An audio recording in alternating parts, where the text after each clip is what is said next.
நாம் ஏதோ கட்சிக்கு வந்தோம், பேரளவில்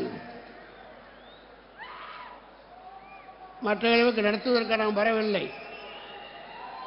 என்னை நீங்கள் கல்வியாளனாக மட்டும்தான் பார்ப்பீர்கள். ஆனால் இந்த 10 ஆண்டுகளில்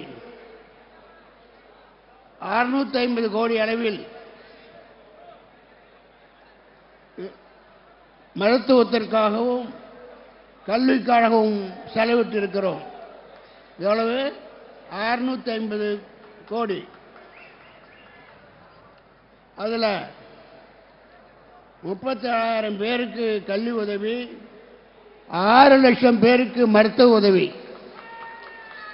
இதெல்லாம் எந்த ஒரு கட்சியினாலும் நினைத்து பார்க்க முடியுமா? நாங்கள் இப்படியெல்லாம் கட்சிக்கு வந்து தேர்தலில் போட்டியிட்டு வெற்றி பெற வேண்டும் என்பதற்காக அல்ல. எங்கள் சுபாவமே நல்லவர்களுக்கு, தேவைப்படுபவர்களுக்கு, ஏழைகளுக்கு உதவி செய்வதுதான் எங்களுடைய நோக்கம். ஆக அந்த அளவில் கொரோனா காலத்தில் மிகப்பெரிய அளவில் நாங்கள் மக்களுக்கு, யாரோ பேர் தெரியாது, அங்கே இருந்து உதவியாளருக்கு ஃபோன் வரும், ஐயா சாப்பாட்டுக்கு இல்லை, கொரோனாவில் எங்கள் வீட்டுக்காரர் படுத்து விட்டார் என்றால் பேர் யார் என்றும் தெரியாது, எந்த ஊர் யார் என்றும் தெரியாது.